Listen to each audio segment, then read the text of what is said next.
Bonjour à tous, bienvenue dans cette nouvelle critique express. La dernière était sur Queen and Slim et aujourd'hui nous parlons de Tenet.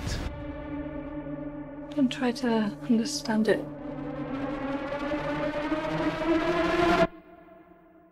Feel it.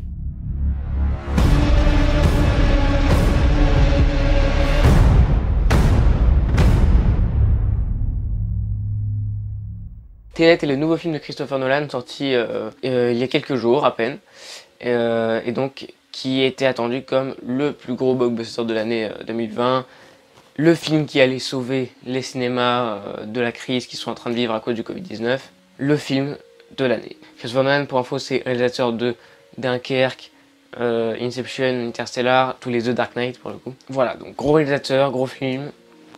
Qu'est-ce que ça vaut? Eh bien écoutez, c'est plutôt bien. C'est vraiment un film qui est plutôt cool et qui est plutôt... tu passes vraiment plutôt un bon moment devant ce film. Il est très compliqué. Il est vachement complexe. Et ouais, c'est compliqué. C'est vraiment compliqué. Mais déjà, la première chose que j'ai envie de dire, c'est pas grave. Pendant le film, j'étais le plus attentif possible. Et même en étant le plus attentif possible, on comprend vraiment pas tout. Ça va très vite. Le rythme est hyper rapide. Ça enchaîne.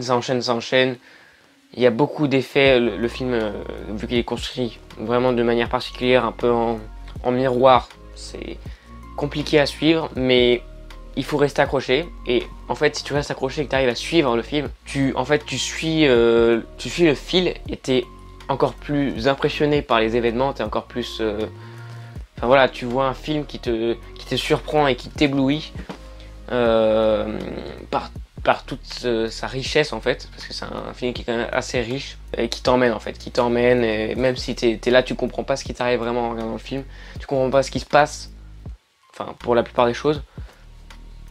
Du coup, il y a des événements où tu n'es pas sûr de comprendre ce qui se passe, mais tu suis et ça marche. Même si tu comprends pas tout, reste accroché, suis le fil du film, laisse-toi emporter. Et tu kifferas, tu passeras un bon moment et tu auras un bon souvenir de cette séance. Alors oui, je pense, essayer de le revoir. Parce que je pense que c'est vrai qu'à la deuxième séance, tout le monde dit c'est un film qu'il va falloir voir en 2 fois, qu'il va falloir aller revoir pour vraiment apprécier le visionnage de ce film. La deuxième séance sera bien meilleure, parce que tu comprendras plus de choses, tu t'attendras plus à comprendre ce qui se passe et à du coup découvrir des nouvelles facettes du film, des nouvelles choses que tu as zappé tellement ça va vite, tellement c'est un rythme effréné. Sinon, c'est un film que j'ai kiffé mais qui ne m'a pas non plus surpris, qui ne m'a pas non plus collé au siège. C'est un film qui a juste su me faire passer un bon moment. Mais voilà, je pense que les précédents films de Christopher Nolan, Inception, Interstellar, même les Batman et tout ça, réussissaient tout de même à marquer le spectateur sur le niveau du spectaculaire, à le marquer davantage que Tenet va le faire, je pense, avec les gens, et il l'a fait pour moi. Ce film ne m'a pas non plus, en fait, bousculé, voilà. Si, il m'a bousculé sur certains points, surtout sur le point de la mise en scène et des effets. Là, Christopher Nolan il est à fond et ça se ressent. C'est incroyable. Ce film, je ne comprends pas comment même pas comment c'est possible de faire ça aujourd'hui. Regardez le film et essayez de comprendre en fait la complexité de ce que c'est de faire ces effets, ces choses. C'est incroyable. C'est totalement incroyable. Je ne l'ai pas dit, mais cette vidéo là, ne sera sans spoiler, voilà, je ne vais absolument rien spoiler. Dans la première, il y avait une partie spoiler, une partie sans spoiler. Aujourd'hui, c'est simplement une petite critique express, pas très longue, où je ne vais rien spoiler, voilà. Donc c'est dans le titre, tout ça, mais petit message, voilà. La musique aussi. La musique, voilà. Ça m'a pris directement. L'entrée du film, la toute première scène, ouais, c'est ça, la toute première séquence. Tu rentres dedans tellement facilement. Je crois que c'est un des films qui m'a fait rentrer dans son délire le plus rapidement possible en fait. C'est incroyable. La première séquence du film, pour le coup, il n'y a rien à dire, elle est parfaite. Après, ça commence à partir très très vite. Tu as un peu plus de mal à suivre et ça commence à devenir bien plus complexe. Le casting, Robert Pattinson, qui est très bon. Qui est même, franchement, fabuleux, j'ai envie de dire, parce qu'à aucun moment, on nous remet en question son personnage. Il est très, très convaincant, il est très bien. Voilà, il est très bien. Robert Pattinson est très bien. John David Washington, l'acteur principal, est badass à mort. C'est un des mecs les plus badass que j'avais pas vu depuis très longtemps au cinéma, voilà. Et il joue plutôt bien aussi. Les dialogues, alors, il y a un moment donné où tu te rends compte que quand même les dialogues moyens quoi. Même si t'es à fond dans l'histoire et que t'es plongé, que voilà, t'es dedans, il y a un moment donné tu fais un petit... les dialogues sont un peu irréels tellement ils sont souvent surexpliqués ou surindicatifs ou super rapides dans les échanges et tout ça. C'est les dialogues, voilà.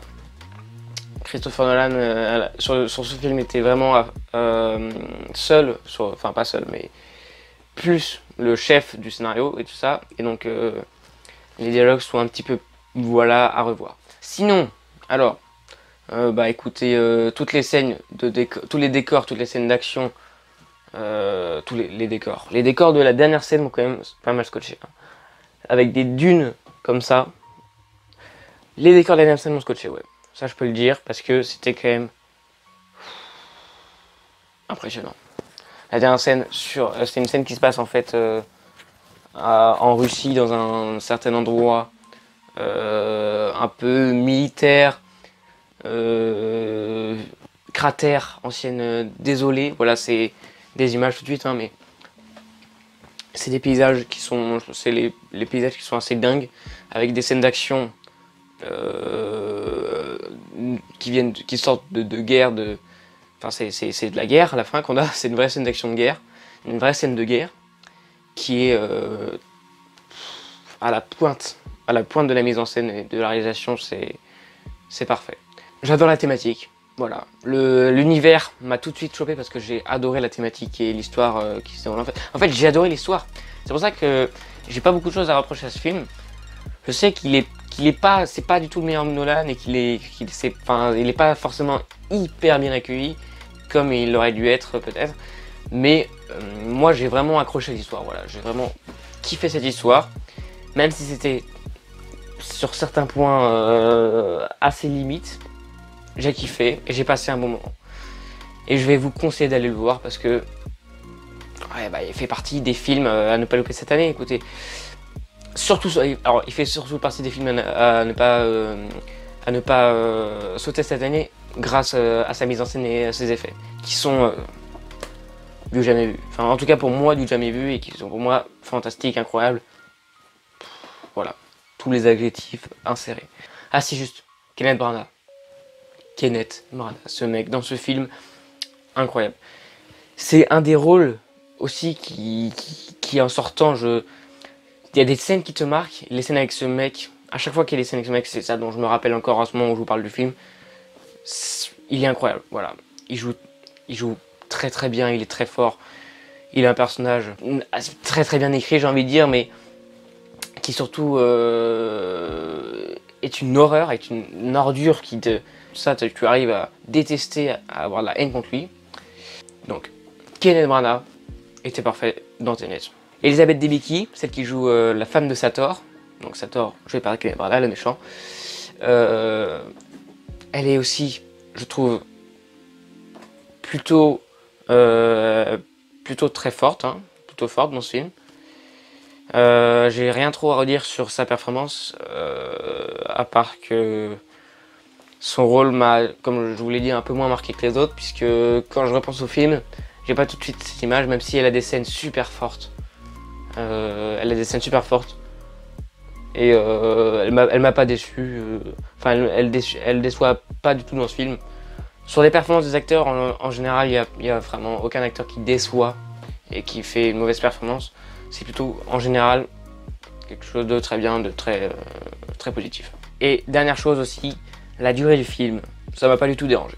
C'est passé très vite. C'est passé très vite. Tu les vois pas passer, voilà. Il y a pas très longtemps, j'en ai parlé dans la vidéo précédente, j'ai vu Madré, qui dure 2h10.